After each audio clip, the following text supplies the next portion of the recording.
রিমি ছিল একটি হাসি খুশি ছোট্ট মেয়ে। তার বয়স ৮ বছর। সে বাংলাদেশের একটি সবুজ সুন্দর গ্রামে থাকে। রিমির খুব প্রিয় কাজ ছিল বিকেলে মাঠে গিয়ে খেলাধুলা করা। মাঠের পাশে অনেক বড় বড় গাছ, পাখির ডাক আর ঠান্ডা বাতাস সব মিলিয়ে জায়গাটা যেন ছোট্ট স্বর্গ। একদিন বিকেলে রিমি তার নাল বল নিয়ে মাঠে খেলতে গেল। খেলতে খেলতে হঠাৎ সে শুনল কিচ কিচ কিচ। রিমি চারদিকে তাকাল। তারপর সে দেখল একটি ছোট্ট বানর গাছের ডালে বসে আছে। বানরটা খুব মজারভাবে মাথা কাত করে রিমির দিকে তাকিয়ে আছে। রিমি হেসে বলল, আরে তুমি কে? বানরটা লাফ দিয়ে আরেকটা ডালে গেল, আবার কিচকিচ করে ডাকল। রিমি বলল, তুমি কি আমার সাথে খেলবে? বানরটা ধীরে ধীরে গাছ থেকে নেমে এলো। সে একেবারেই ভয় পাচ্ছিল না, বরং খুব বন্ধুসুলভ মনে হচ্ছিল। রিমি বলল, তোমার নাম কি?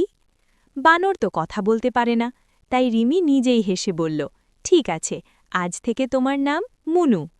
মুনু যেন নামটা পছন্দ করল। সে আনন্দে ছোট্ট একটা লাফ দিল। তারপর শুরু হলো রিমি আর মুনুর দারুণ বন্ধুত্ব। তারা মাঠে দৌড়ালো, বল গড়ালো আর গাছের নিচে বসে বিশ্রাম নিল। হঠাৎ রিমি ঘাসের ভেতর কিছু চকচক করতে দেখল। সে কাছে গিয়ে দেখল একটি সুন্দর লাল খেলনা গাড়ি। রিমি গাড়িকা হাতে তুলে বলল, ও, এটা তো খুব সুন্দর, কিন্তু এটা তো আমার না। মুনু গাড়িটার দিকে কৌতূহল নিয়ে তাকাল। তারপর সে চারদিকে তাকাতে লাগল। রিমি বলল, মুনু, মনে হয় কারো খেলনা হারিয়ে গেছে। মুনু হঠাৎ গাছে উঠে পড়ল। সে উঁচু ডালে বসে চারদিকে দেখতে লাগল। রিমি নিচে দাঁড়িয়ে বলল, তুমি কি মালিককে খুঁজছ?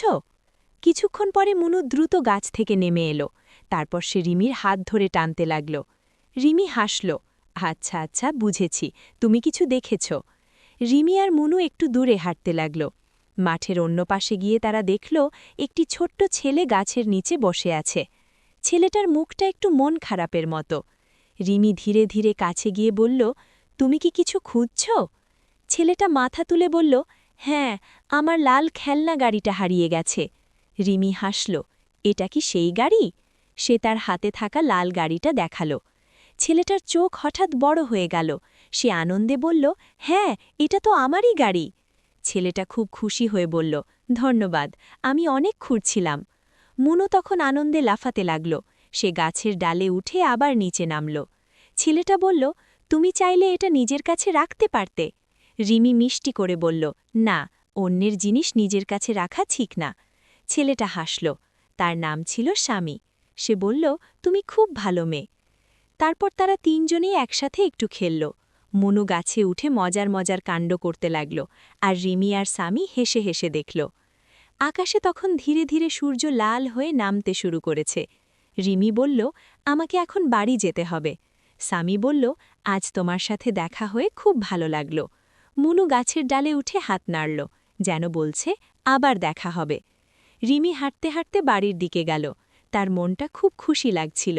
সে মনে মনে ভাবল, আজ আমি একটা ভালো কাজ করেছি। বাড়িতে পৌঁছে সে সব গল্প বলল। মা হাসলেন এবং বললেন, যে মানুষ অন্যের জিনিস ফিরিয়ে দেয় সে সত্যিই খুব ভালো মানুষ। রিমি খুশি হয়ে হাসল।